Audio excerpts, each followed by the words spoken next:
ہے اس کے انڈر جو کوئی ہے اپنی رعیت کا، کہ جو اس کے اہل و عیال اس کے انڈر ہیں، اس کے کام کرنے والے اس کے انڈر ہیں، جو کوئی بھی ہے حکمران ہے تو اس سے اس کی رعایا کا پوچھا جائے گا، گھر کا سربراہ ہے تو اس کے گھر والوں کا پوچھا جائے گا، اگر فیکٹری میں کام کرنے والا ہے تو فیکٹری میں اس کے انڈر جو لوگ ہیں ان کے بارے میں پوچھا جائے گا، اور قیامت کے دن یہ پوچھا جائے گا کہ تو خود اگر نیک عمل کرتا تھا تو دوسرے کو کیوں نہیں کہتا تھا،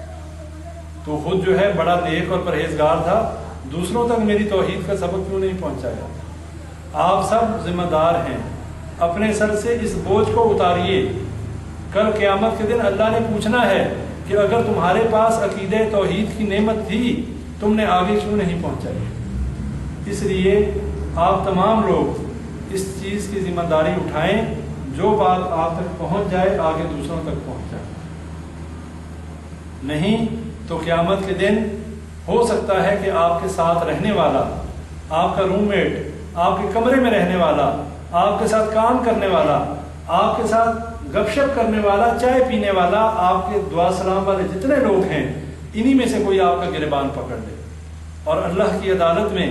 آپ کو گھسیٹے کہ اے اللہ یہ تو نماز پڑھتا تھا لیکن مجھے کبھی اس نے یہ نہیں کہا کہ نماز پڑھ لو،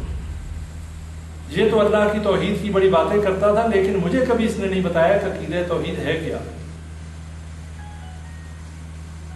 اور میں نے زندگی ایسے ہی گزاری کہ جیسے میں نے لوگوں کو دیکھا کہ مال و دولت کے پیچھے بھاگ رہے ہیں، میں بھی مال و دولت کے پیچھے بھاگتا رہا، میں نے بھی زندگی کو کھیل اور تماشا سمجھا، میں بھی یہ سمجھتا رہا کہ مال اور بیٹے جو ہیں یہ ہمیشہ کے رہنے کی چیزیں ہیں، جبکہ اللہ کہتا ہے المال والبنون زینت الحیات الدنیا،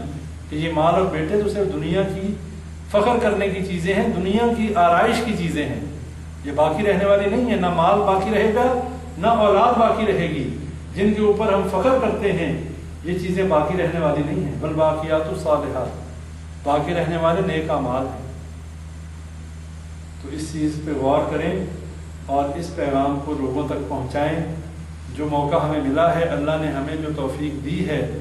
اس سے زیادہ لوگ فائدہ اٹھائیں، دوسروں تک یہ پیغام پہنچائیں، جو سلسلہ یہ چل رہا ہے اس میں بھی لوگوں کو ترغیب دیں، وہ آئیں بیٹھیں بات سنیں، اس سے ہماری اپنی اصلاح ہوگی، ان کی اصلاح ہوگی، اس میں ہماری بھی آخرت میں بھلائی ہے اور ان کی بھی بھلائی ہے۔ جتنے لوگ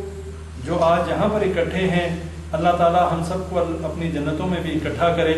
اور ہمیں جہنم سے اللہ تعالی بچائے۔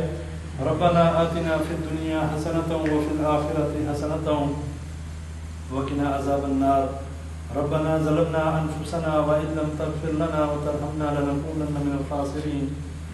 ربنا لا تزغ قلوبنا بعد إذ هديتنا وهب لنا من لدنك رحمة إنك أنت الوهاب يا حي يا قيوم برحمتك نستغيث يا حي يا قيوم برحمتك نستغيث يا مقلب القلوب ثبت قلوبنا على دينك يا مصرف القلوب صرف قلوبنا على طاعتك رب ارحمهما كما ربياني صغيرا اللهم اشف آبائنا وأمهاتنا اللهم اشف ازواجنا وذرياتنا اللهم اشف ازواجنا وذرياتنا ربنا من ازواجنا وذرياتنا قرة اعين واجعلنا للمتقين اماما ربنا اغفر لنا ولاخواننا الذين سبقونا بالايمان ولا تجعل في قلوبنا غلا للذين ربنا انك رؤوف رحيم اللهم إني ظلمت نفسي ظلما كثيرا ولا يغفر الذنوب إلا أنت فاغفر لي مغفرة من عندك وارحمنا إنك أنت الغفور الرحيم اللهم إني أسألك الهدى والتقى والعفاف والغنى اللهم إني أسألك علما نافعا ورزقا واسعا وشفاء من كل داء اللهم إني أسألك علما نافعا ورزقا طيبا وعملا متقبلا ربنا تقبل منا إنك أنت السميع العليم وتب علينا إنك أنت التواب الرحيم سبحان ربك رب العزة عما يصفون وسلام على المرسلين والحمد لله رب العالمين۔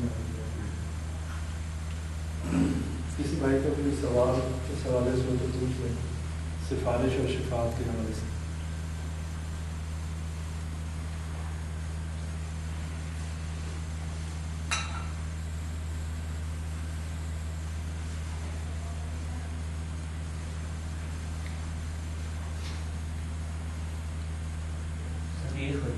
سمجھتا ہے کہ جاہل لوگوں کے ساتھ دین کا بحث کرنا جائز نہیں ہے. اگر ہم دین کی طرف بلاتے رہے تو یہ مذاق کر دیتے ہیں, مذاق اڑاتے ہیں. یہ قرآن کی آیت ہے, سورہ فرقان کی آیت نمبر ہے یہ. پھر اگر وہ روم میں ہو یا ادھر ادھر ہو تو ان کو تو ایک بار بولنا, دو تین بار بولنے, پھر وہ مذاق اڑاتے تھے. لیکن قرآن میں آتا ہے ادعو الی سبیل ربک بالحکمۃ والموعظۃ الحسنہ وجادلہم باللتی ہی احسن, کہ اللہ کے راستے کی طرف حکمت سے بلاؤ, اچھے احسن طریقے سے بلاؤ, اور اگر آپس میں مجادلہ یا بحث یا مباحثہ ہو جائے تو وہ اس میں بھی اپنے طریقے کو بڑا اچھا رکھو. یہ ہے دعوت دینے کا طریقہ. رہی بات مذاق اڑانے کی, اور سورہ فرقان میں ہے وَإِذَا خَاطَبَهُمُ الْجَاهِلُونَ قَالُوا سَلَامًا, کہ اگر کسی جاہل کے ساتھ مٹ بھیڑ ہو جائے, کسی سے بحث ہو جائے, یا کوئی جاہل ایسا جو کہ بات سمجھنے والا نہ ہو, قَالُوا سَلَامًا, یعنی اسے اعراض کرتے ہوئے سلامتی کے ساتھ سلام کرتے ہوئے نکل جاؤ. لیکن جو دعوت دینے کا اسلوب ہے یا جو دعوت دینے کا شرعی طریقہ ہے, اس میں دعوت دینے کا طریقہ ایسا ہونا چاہیے کہ جس میں اگلا شخص جو ہے وہ اپنی بے عزتی محسوس نہ کرے. اس سے بات کرتے ہوئے انداز ایسا نہ ہو کہ وہ شخص یہ محسوس کرے کہ جو بات کرنے والا ہے وہ اپنے آپ کو تو بہت متقی اور پرہیزگار سمجھتا ہے, اور مجھے جو ہے وہ بالکل ہی جو ہے مشرک اور کافر سمجھتا ہے. اصل مسئلہ جو ہے ہمارے انداز کا ہے. اگر ہمارا انداز ایسا ہو جس میں ہم اپنے آپ کو اس سے بھی برا سمجھتے ہوں, اور ہم یہی کہیں کہ میرے بھائی میں تم سے بھی زیادہ گناہ گار ہوں, اور میرا اپنا عمل بھی بہت خراب ہے, لیکن ہمیں یہ فکر کرنی ہے, ہمیں اپنی اصلاح کرنی ہے. ہمیشہ جب بھی صیغہ استعمال کریں جمع کا صیغہ استعمال کریں, کبھی بھی واحد کا جو ہے صیغہ استعمال نہ کریں کہ تم اپنی اصلاح کر لو, تم یہ کر لو, تم وہ کر لو. اسی طرح صاحب ہم بول دیتے ہیں تو پھر بھی وہ کفریہ الفاظ بولتے ہیں. اس میں یہی ہے کہ اس کو اچھے طریقے سے بتائیں. اگر اس میں دیکھیں, آپ مسلمان جو ہے یا مومن جو ہے اس کا کام ہے بھلائی کی بات کرنا اور اچھی بات کرنا. رہی بات اگر آگے سے شخص جو ہے وہ کوئی ایسی بات کرتا ہے کہ جو سمجھ میں آئے کہ بھی وہ نہیں سمجھتا, اس کے لیے دعا کی جائے, لیکن یہ نہیں کہ اس سے قطع تعلق کر لیا جائے, اس سے بالکل بات چیت بند کر دی جائے. یہ طریقہ صحیح نہیں ہے. وقتاً فوقتاً اچھے انداز سے اس کی اصلاح کرنے کی کوشش کی جائے, اور یہ بھی دیکھا جائے کہ وہ کس بات سے چڑھتا ہے, کون سی بات جو ہے جس سے وہ ایک دم جو ہے وہ آؤٹ آف کنٹرول ہو جاتا ہے, وہ بات پہلے نہ کرے. جو بات اس کی سمجھ میں آتی ہے, جو بات اس پہ وہ آپ سے اتفاق کرتا ہے, اس بات کو لے کے چلے, اور پھر آہستہ آہستہ اس سے, اس لیے کہ جب آپ قطع تعلق کر لیں گے, جب آپ کا تعلق بگڑ جائے گا, جب آپ میں بات چیت ختم ہو جائے گی, پھر آپ اصلاح نہیں کر سکتے. اگر ایک شخص چور ہے, ہم اسے کہیں بھی چور بات سننا, تو کیا سنیں گے؟ چور ہمیں پتہ ہے چور ہے, لیکن اگر ہم اسے چور کہیں گے تو پھر وہ آپ کی بات تو نہیں سنے گا, وہ تو اپنا دل کا دروازہ بند کر لے گا. وہ اب اپنی ہٹ درمی اور ضد پہ آگے سے اس نے مجھے چور کہا. اس لیے ہمیں چور کو بھی چور نہیں کہنا, اور اس سے ایسے ہی بات کرنی ہے کہ جیسے ہم اسے بڑا ہی نیک اور بڑا ہی پارسا سمجھتے ہیں, اور ہم اس سے سیکھ رہے ہیں. جب ہمارا انداز یہ ہوگا کہ بھائی ہم تم سے سیکھ رہے ہیں, پھر وہ ضرور آپ کی بات سنیں. جب یہ کفری الفاظ بولتا ہے پھر تمہارا دماغ شارٹ ہو جاتا ہے. دماغ شارٹ نہیں کرنا نا, دماغ شارٹ نہیں کرنا. میں اس لیے کہ دیکھیں نبی اکرم صلی اللہ علیہ وسلم نے فرمایا, خود نہیں سمجھتا دوسرے کو بھی الزام لگاتا ہے. بات نہیں, دیکھیں ہم نبی تو نہیں, ہم تو انسان ہیں. نبی اکرم صلی اللہ علیہ وسلم جیسی ہستی کے اوپر کیسے کیسے کسی نے شاعر کہا, کسی نے جادوگر کہا, کسی نے مجنون کہا. اپنے ہی رشتہ دار پیچھے پیچھے چل رہے ہوتے تھے. جب قافلے آتے وہ دعوت دینے کے لیے جاتے, پیچھے اپنے ہی چچا پیچھے پیچھے چل رہا ہوتا